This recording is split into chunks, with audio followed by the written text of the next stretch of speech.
En el Mundo UTS traemos invitados especiales 10:54 en la mañana, hoy, martes. Pues vamos a hablar de un hijo ilustre de Bucaramanga. Y de eso, pues, nos va a contar la comunicadora social de la UDI, quien nos acompaña el día de hoy, una gran amiga, Ángela Corredor, quien escribió ese libro relacionado con ese título, Un hijo ilustre de Bucaramanga. Hola Ángela, ¿cómo estás? Bienvenida a tu radio por primera vez. Muchas gracias, bueno, por primera vez acá en la radio UTS. Muchas gracias por la invitación, Víctor. Quería aclarar que es una crónica periodística más que un libro, es una crónica periodística. Sí, correcto, es una crónica. Que la quisimos hacer en formato de libro. El libro. Porque para darle una apariencia más formal. Es un proyecto que realmente la obra es solamente una parte de todo lo que comprende un proyecto que se ganó de crónica periodística del Instituto Municipal de Cultura y Turismo de Bucaramanga. Bueno, y en ese, ya que tocamos el tema del premio, ¿cómo surge esta crónica? ¿De dónde? Una, por participar, ¿no? Y dos, ¿por qué hijo ilustre? ¿De dónde surge esa idea?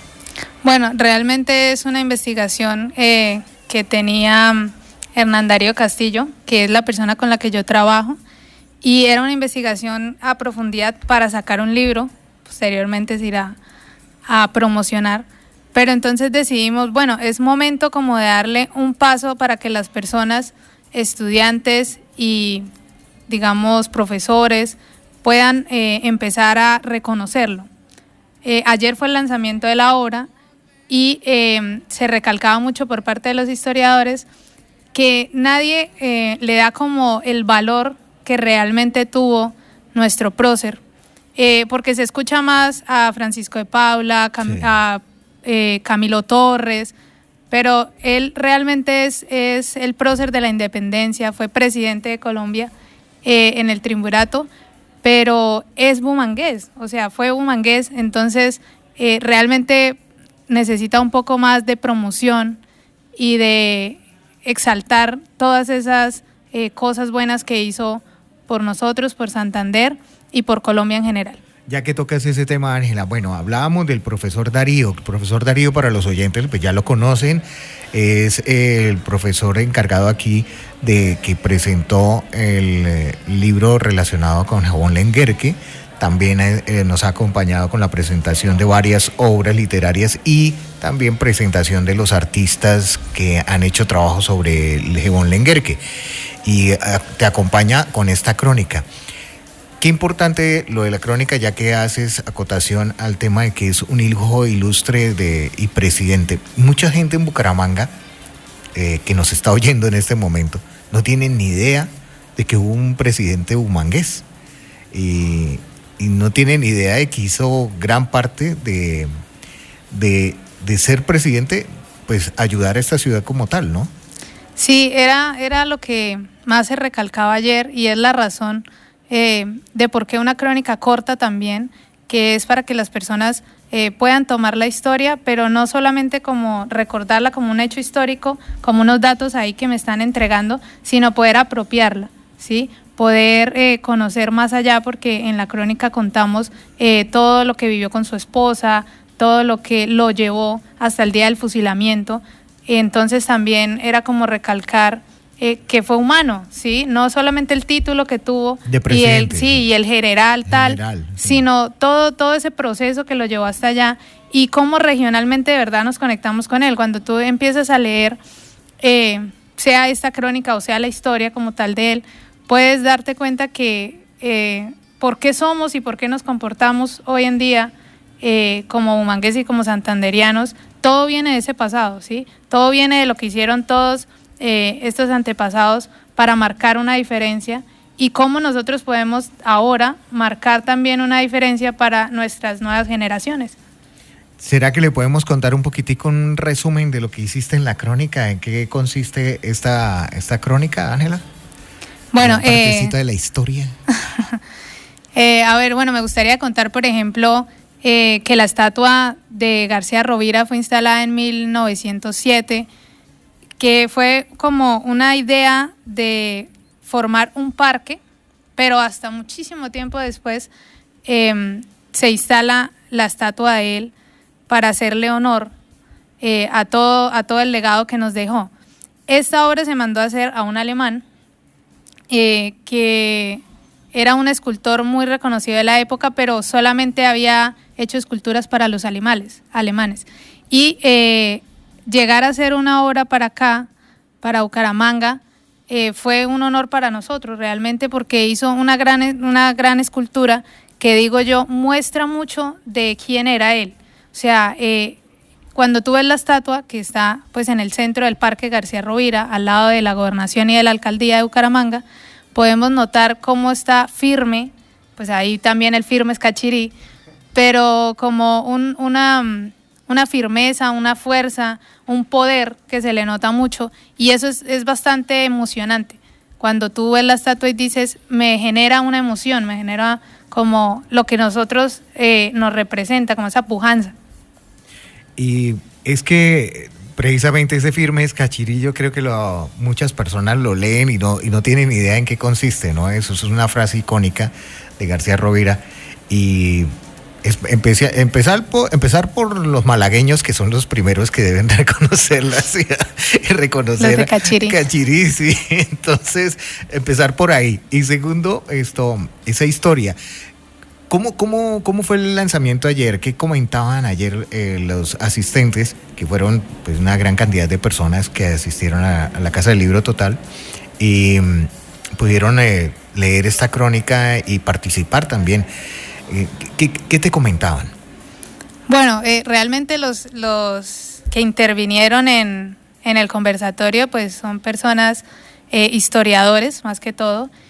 Y bueno, eso nos dieron una clase de historia bastante amplia, porque hubo una intervención que duró como media hora. Sí. O sea, fue bastante, pero se entendió por qué, cómo se dio todo el paso de dónde venían, hacia dónde iban, qué era lo que querían hacer, qué era lo que estaba pasando en el momento y por qué se hace Firmes Cachirí. ¿Sí? También tenía que ver en que él estaba al frente de su pelotón. ¿Sí? Estaban perdiendo en ese momento y él prefirió mantenerse firme para que ellos no se dejaran derrotar. Ante eso, pues se dice que dijo firmes carajo.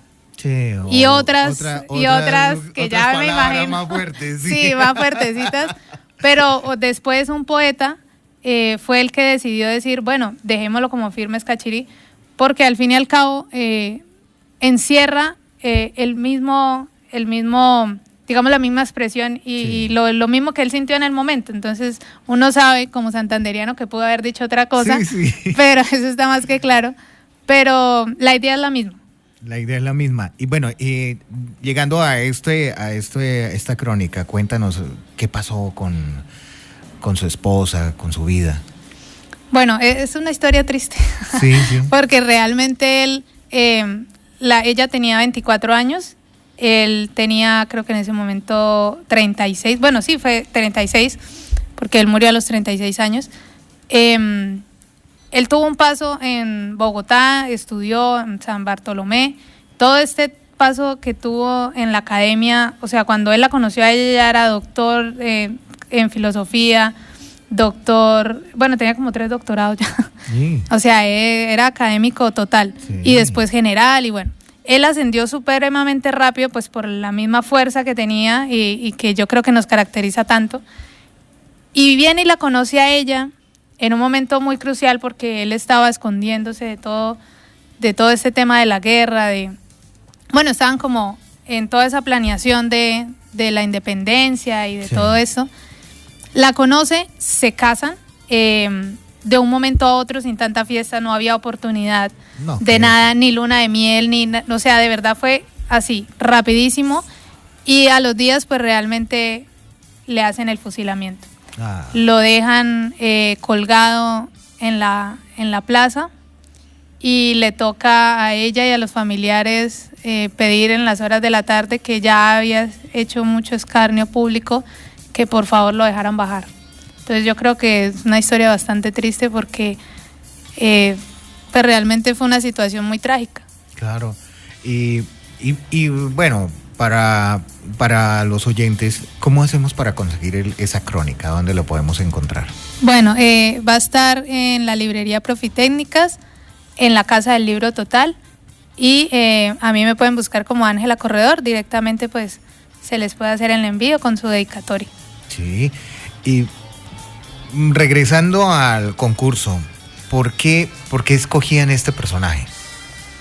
Bueno, como decía, eso es más personal porque con Darío también llevamos 5 años intentando salvaguardar nuestro patrimonio cultural, y entre eso nos hemos enfocado en los personajes de Bucaramanga. O sea, casi siempre todos los proyectos que hemos hecho ha sido más que todo en promoción a los personajes de Bucaramanga, a quienes hacen parte de nuestra historia, y específicamente de García Rovira, porque como decía al principio, es de los pocos personajes que se le ha dado como tanta importancia, ¿sí? Ajá. Y la idea, después de terminar ayer con el conversatorio, esto lo que sigue es llevarlo a los colegios, a las universidades, entre esas acá la UTS, para poder mostrar todo lo que tiene, todo lo enriquecedor que tiene esta crónica. Esa crónica. ¿Y qué otros personajes o qué otras cosas has hecho referente a la ciudad? Bueno, hemos hecho, en el marco de los 400 años de Bucaramanga, se realizó un documental histórico que también fue socializado con los niños de los colegios, pero con ellos se hizo más que todo talleres teórico-prácticos, donde también los poníamos a producir conocimientos y a producir obras. También hicimos como un encuentro y un desarrollo de formación con los reporteritos, y los pusimos también a hablar de la historia de los personajes de Bucaramanga. Entonces ha sido un proceso muy bonito, realmente ha sido un proceso bastante amplio, donde nos hemos dedicado sobre todo a las nuevas generaciones. Eso es lo importante, ¿no? Que lo que yo decía al principio, que muchas personas desconocen lo que la ciudad tiene, y a veces vivimos en esta ciudad, no apreciamos lo que tenemos y resultamos apreciando las cosas de otros sectores que no nos representan, ¿no? Bueno, por ejemplo, tú me preguntabas que como cuáles personajes, pues de hecho el tema de Geo von Lenguer, que también fue súper inspirador, porque no es solamente ver como quién era allá lejos, sino qué hizo acá y cómo repercutió todo lo que hizo en nuestros comportamientos, en nuestra cultura, cómo se empezó a mover la economía. Exacto. Y cómo hoy, por ejemplo, todavía conocemos los caminos del Lenguerque, que están en Zapatoca, y ellos... Conecta San Gil. Sí, bueno, sí, son varios... Muchísimas regiones, poblaciones de Santander, ¿no? De Santander. Sí. Y fue gracias a él y la economía se movió, y tan en poco tiempo que él vivió acá, porque no fue que todos cuando hablamos de Geo von Lenguer que se imaginan que él vivió toda la vida aquí, que era alemán, pero que llegó aquí y se quedó acá toda la vida, y resulta que el tiempo fue muy corto. Sí, pero eso es lo que yo digo, o sea, la trascendencia que tiene él y cualquier persona, ¿sí? Todo lo que nosotros hacemos hoy puede ser muy significativo para la historia. Y eso muchas veces es una responsabilidad que no asumimos, ¿sí? Y lo que tú hablas de Lenguerque, pues es cierto, y a hoy todavía mueve la economía de esos lugares los caminos de Lenguerque. Entonces eso es lo que yo voy, como la historia sigue y permanece, y cómo nos ayuda en varios aspectos de la vida, culturales, sociales, económicos. Sí, es verdad, eso es muy cierto. Es como muchas veces, saliendo un poquito del tema de Lenguerque, pero volviendo a la ciudad, muchas personas desconocen, jóvenes, que yo siempre cuando trato les hablo sobre este tema, desconocen el porqué la ciudad de los parques, el porqué cada parque tiene un nombre específico, cada calle tiene un nombre icónico. Sí, así es. La 36 tiene su nombre icónico, la 27 tiene su nombre icónico, la 33 tiene... Dicen, no, pero es que son 3 calles que existen en Bucaramanga. No, hay muchísimo más. Lo que pasa es que no vamos a ese recorrido, no hacemos ese recorrido en nuestra ciudad, no lo reconocemos. De hecho, nosotros hicimos también un proyecto, un audiovisual, de turisteando por el centro de Bucaramanga, y recalcamos muchas partes históricas que tiene, porque uno dice, bueno, el centro, la plaza, alguna cosa y ya, sí, donde compro tal cosa y me voy. Entonces reconocer históricamente el centro, que se supone que es el corazón de la ciudad, fue muy bonito también esa experiencia. Sí. Y lo que tú dices, cada digamos, calle, como está estructurada también, todo está pensado, siempre todo pasó por algo. Incluso el hecho de que tenga lo de el reconocimiento de Ciudad Bonita, que de hecho fue un colega de nosotros, un periodista. Entonces, todo eso me parece muy importante que se deba conocer. Claro, eso es nosotros tenemos, como dicen por ahí, como las gallinas cacarean cuando ponen un huevo, nosotros como Bucaramanga también nos toca cacarear para que la gente sepa. Por lo menos la ciudad bonita, la ciudad más bonita de Colombia. Así digan que no, en otras partes, es la verdad, somos la ciudad más bonita porque el extranjero cuando llega se enamora de Bucaramanga, dicen que es hermosa, que es divina, así hayan conocido Medellín, así hayan conocido Cali, icónicamente dicen que es hermosa, limpia, es otra cosa. Sí, eso tenemos que es súper importante. Eso. Para los oyentes tenemos que conservar el ser limpios y conservar esa educación que nos dieron desde muy pequeños, muchos años, para poder ser la ciudad más limpia, que también nos dieron ese título en algún momento. Bueno, Ángela, de ahora, de esta crónica, ¿qué viene? ¿Qué proyecto viene? Un nuevo, así que nos puedas dar como chisme. Bueno, ¿Qué estás trabajando ahí? ¿Qué estás haciendo? También se está haciendo un salvaguarda del patrimonio de los oficios artesanales y de los oficios que de hecho conectan con la UTS, como aquí empezó con 5 oficios. Y la idea es hacerle documentales para que esos oficios no se pierdan por tradición oral, sino queden en una memoria tangible y visible como es la parte audiovisual. Claro. Entonces vamos ahora, después de esta crónica, al rescate de esos oficios artesanales. Cuando hablamos de oficios artesanales nos referimos porque las unidades tecnológicas fue en su momento la primera escuela de artes y oficios en Bucaramanga. Claro. Y ahí era donde se preparaban los zapateros, los que manejaban los talabarteros, que eran los de cuero, bueno, una cantidad de personas que estudiaban para poder hacer ese oficio o su labor como trabajo, y se convirtió ahora en lo que tenemos, que es la institución número 1 en tecnología e innovación del país. Así que es para que más o menos nos ubiquemos qué es lo que están haciendo. Sí. ¿Sí?